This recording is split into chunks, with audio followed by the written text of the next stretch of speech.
everybody. This is Armida Abreu Martinez, and I am your coach for today for the session with Boomerang at Give to Get.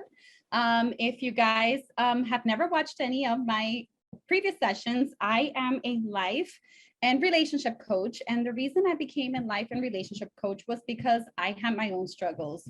Surprise, right? I think sometimes when we overcome struggles in our own lives, especially like huge transformations, a desire, a passion is born out of us to help others and to give back. And it's almost like the experience that you go through in life that gets you to where gets you to that place where you hit rock bottom. When you get out of it, it becomes your purpose in life to help others heal from similar situations. I know we all struggle with different things in our lives, and we all have different situations, at different times of our lives. But what I noticed as a coach, especially after I started coaching, was that we all have similar, even though our stories are different, there's a lot of similarities. And at the core of it all, it's always a belief that we have about ourselves, that somehow during our childhood years, we may have have had some experiences, and we didn't have the tools as kids to process those emotions healthy, to let them rise and process through our bodies, and they get stuck in our energy field. And because we didn't have the tools to process it, we told ourselves a story. So it's usually not the trauma that ends up affecting us long term, is the story we tell ourselves because of those traumas.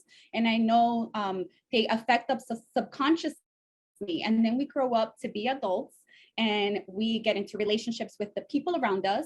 And first and foremost, we become disconnected from ourselves because of those stories that we end up telling ourselves.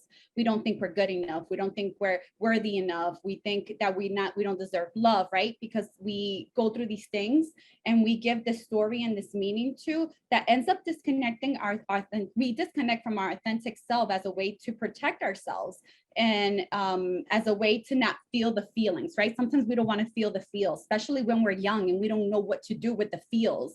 And so I grew up and had some struggles growing up. I know, a lot of us do because of a lot of different circumstances.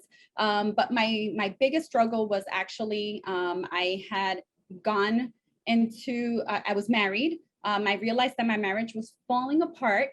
And I felt, there was a sense of guilt and shame and fear from being in that place, right? I had 3 little girls. I know I in my heart, I wanted to make the relationship work more for everybody else than it was for me. It's what society wanted, and my parents, what are they going to think?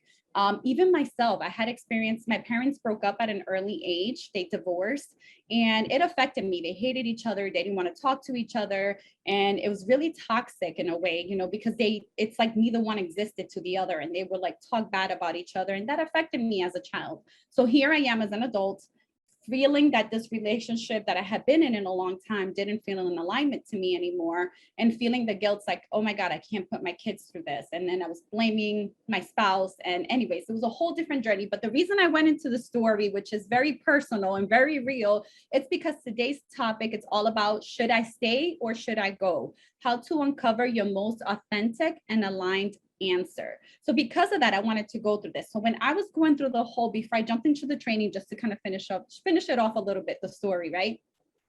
When I was stuck in the midst of the pain, the suffering, the real emotions, I was blaming everybody else around me for those emotions. And by blaming everybody, I mean the other person I was in a relationship with, right? He was the one, everything was his fault. Everything that was happening to me was his fault.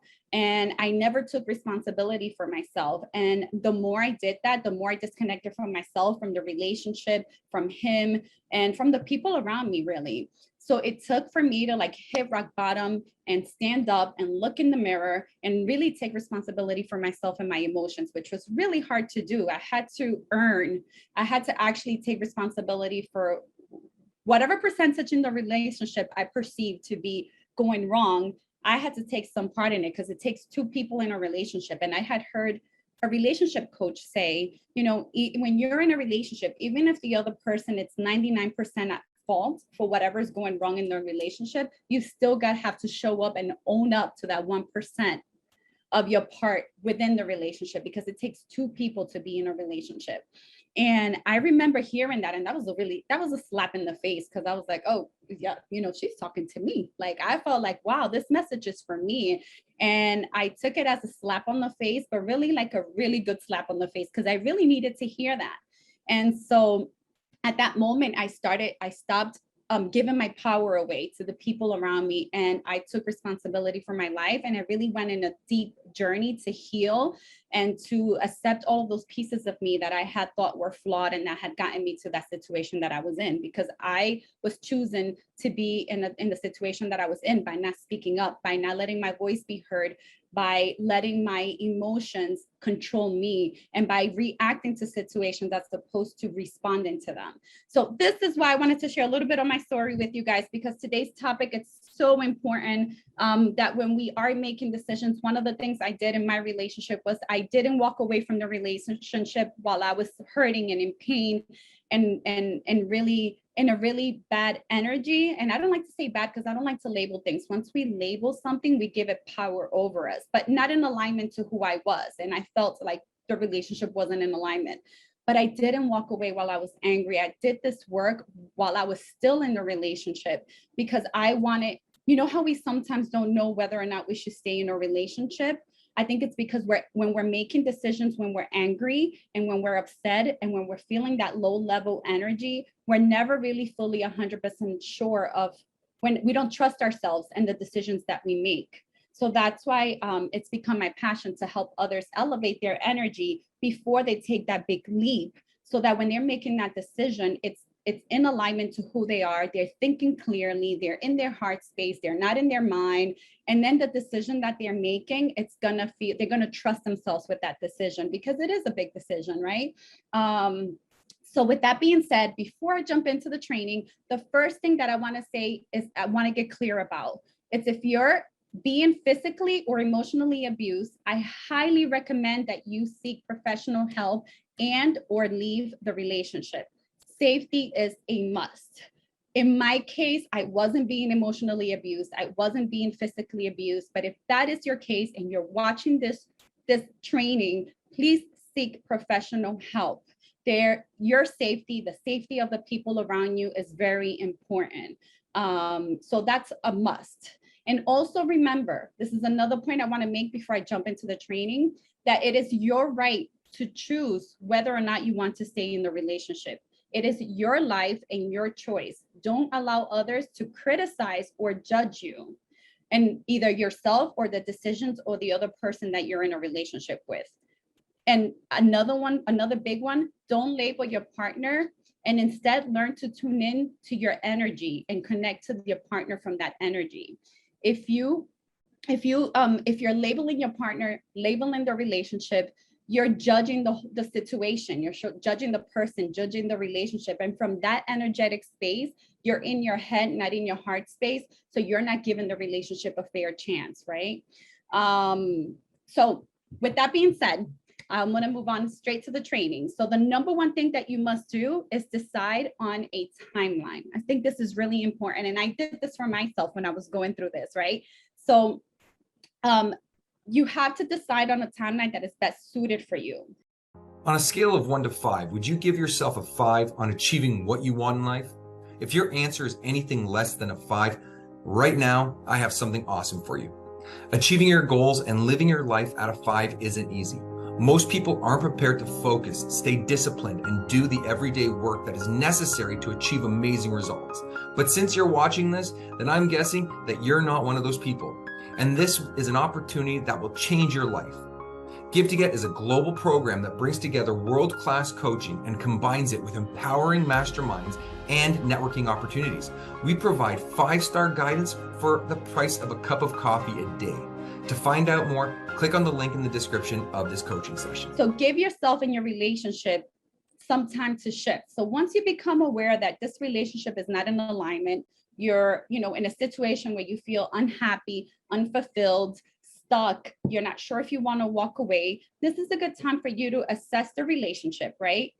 And then give yourself a clear timeline of how long you're willing to stay in the relationship once you start doing the steps that I'm gonna give you ahead, right? Coming up. So the first thing you want to do is assess the relationship, get clear on what it is about the relationship that that doesn't feel in alignment to you and the reasons you want to walk away and what you expect from yourself, from your partner, and from the relationship. Once you get really clear on this, set that timeline. Okay, this is what I want.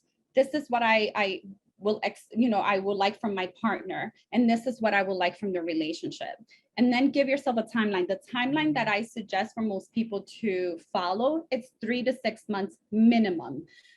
3 months, once you start shifting yourself, you'll see that your energetic frequency, once you start doing the work on yourself and you can stay in that elevated space, people will start to meet you at that level. But there's a little, you got to give people time, because if you've been arguing with someone, meeting someone, connecting with someone at a low level, and I don't know if you guys can see this, I'm very visual, and right here, and all of a sudden you're shifting your energy and making all these changes within yourself to elevate the relationship. So now you're here, you got to give the person the time to bridge the gap, bridge the difference, right? Because you're aware of what you're doing, but they may not be aware of it so much, or they may not know how to get there, right? So it's by you learning to be here and stay here that then you can influence the other person to go up and meet you at the higher level, if that makes any sense. And so that's right. It's really important for you to give yourself that timeline of 3 to 6 months. I think 3 being the bare minimum, because it takes people at least 3 months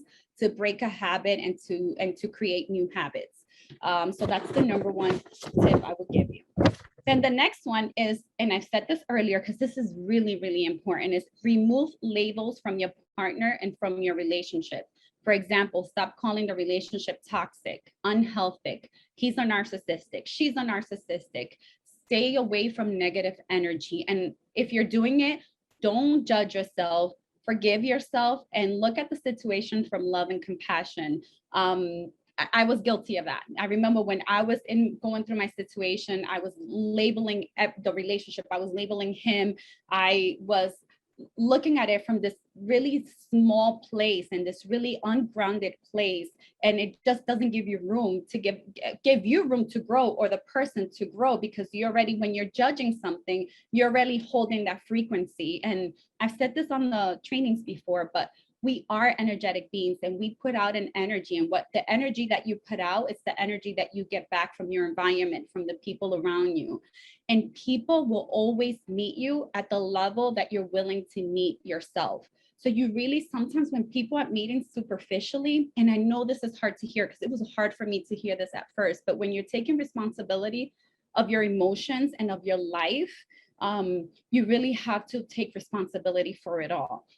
And it was just coming in from that energy, like, okay, if I'm meeting myself at a superficial level, that means other people are only going to meet me at that level, because subconsciously, they're going to be able to tell that you're not going deep within yourself. It's like you put out this energy that they'll be able to read. So you have to learn to go deep with yourself if you want other people to go deep with you. Remember that if you are labeling it with your mind, you won't be able to tune into your heart space and your body and make a decision based on your authentic feelings.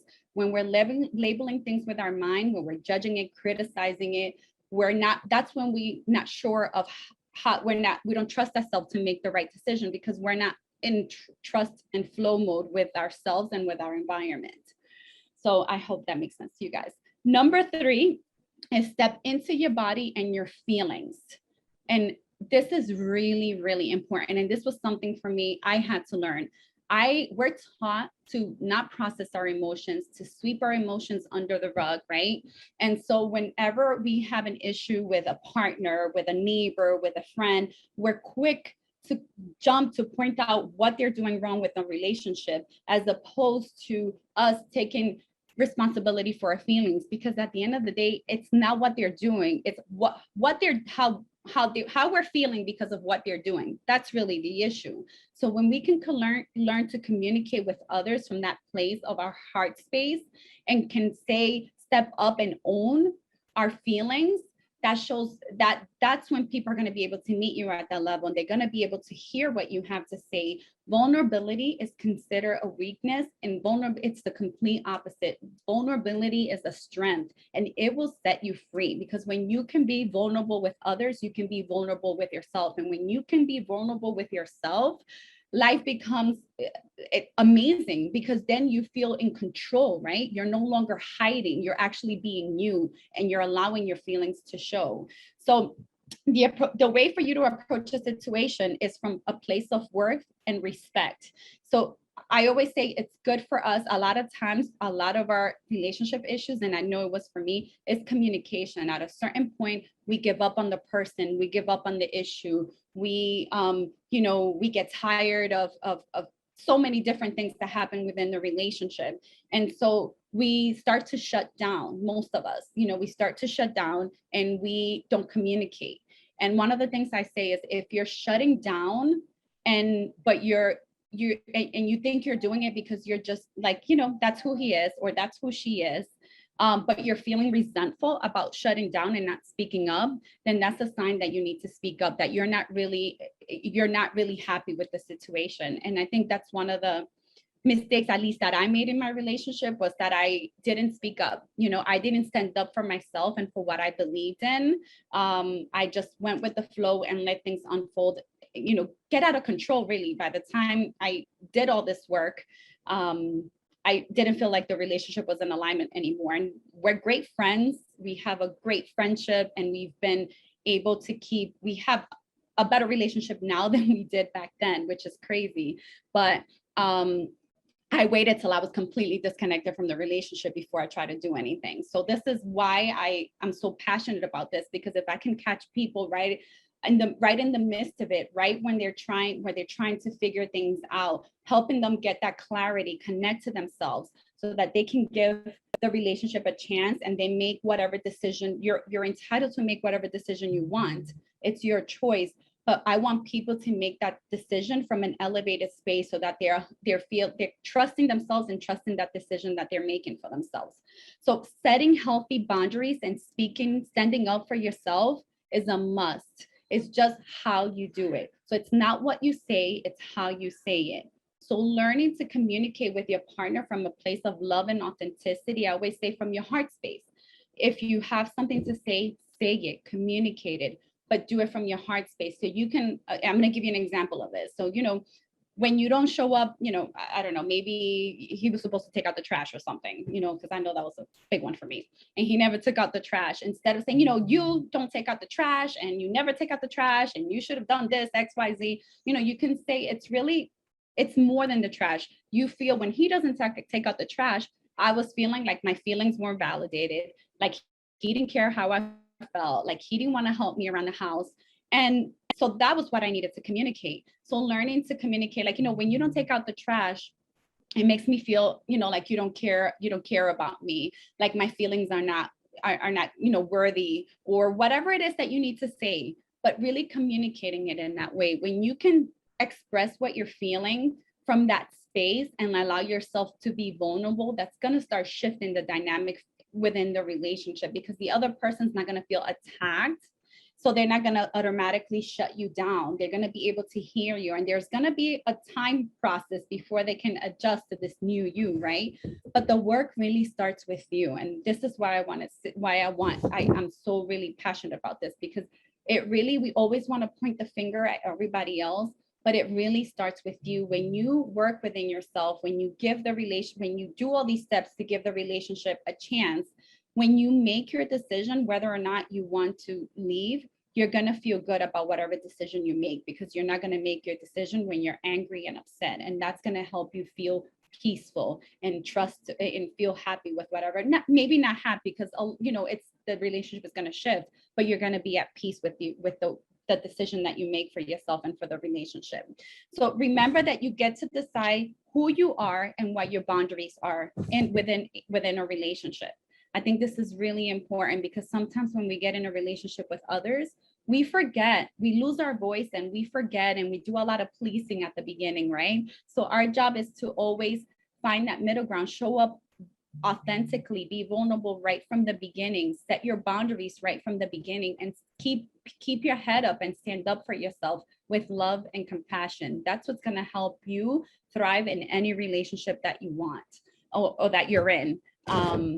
So after you've put all of the above into practice, then, and you've given the time for, let's say you've done all the steps that we talked about, and now it's been 3 to 6 months later, and you're like, wow, you know, now it's a good time. Let's say you say, you know, I'm going to wait 3 to 6 months, or I'm going to wait 3 months, or I'm going to wait 6 months. This is the time when you step in, and then you assess the relationship, right? And then from this space of you not judging, you set the timeline, you got clear on what you wanted, you're not judging the person, not judging the relationship, you're standing up for yourself in your relationship, you're communicating for what you want from a place of love and compassion, and you've given that 3 to 6 months for the other person to step up to that and meet you at whatever feels in alignment to you. That's a place that then you go back and reassess the relationship. So once you've done all of this and you've gotten to that step, I want you to ask yourself these 2 questions, because this is what's gonna give you good clarity. The first question is, am I getting enough in this relationship to offset the pain of what's wrong and what's lacking? I'm gonna say that again. Am I getting enough in this relationship to offset the pain of what's wrong and what's lacking? So this is the first question you ask yourself. Again, this is after you've put in the work and outlined from in steps 1 through 3, and then you've given the time frame for the other person to catch up and meet you there. And then the second question is, am I getting enough in this relationship to make grieving what I'm not getting worth my while? I'm going to read that again because I got a little tongue twisted.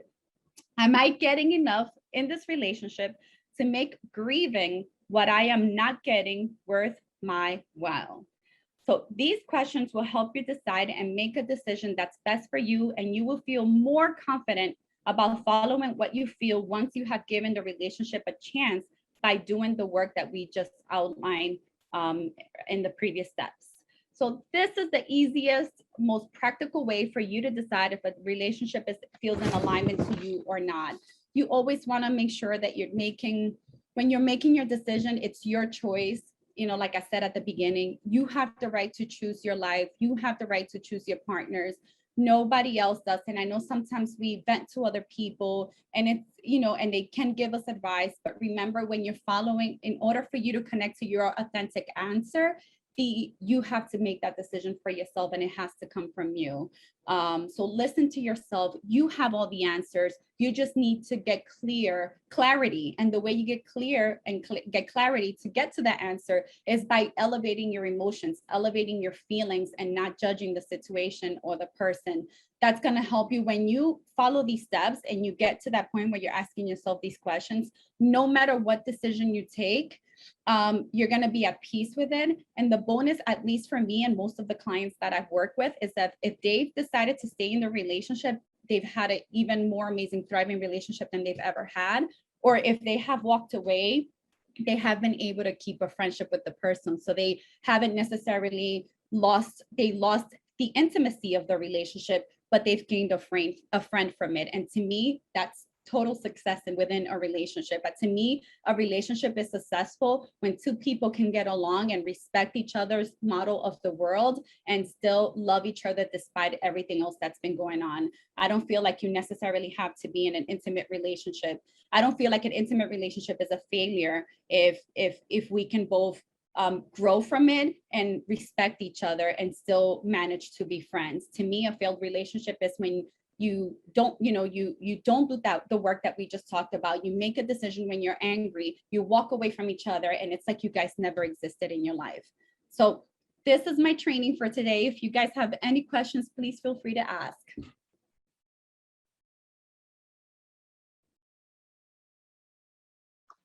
Thank you, Armida. As always, fantastic. Thank you. Yeah. We had Steph there for a bit. I'm not sure whether she dropped off or not. Any questions, any comments, Mauro? No, that was fantastic. I had my camera off because I had people coming in.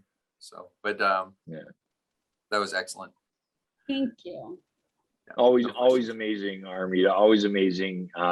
Again, people can go back and listen to it 2 or 3 or 4 times and continue to get more and more out of it. So thank you very much. Thank you. Love what you do. Love having you as part of the team. Thank you. I love being a Okay. part of the team. So Super. thank you for having Everybody, me. everybody have a wonderful weekend. Thank you. You too. Bye.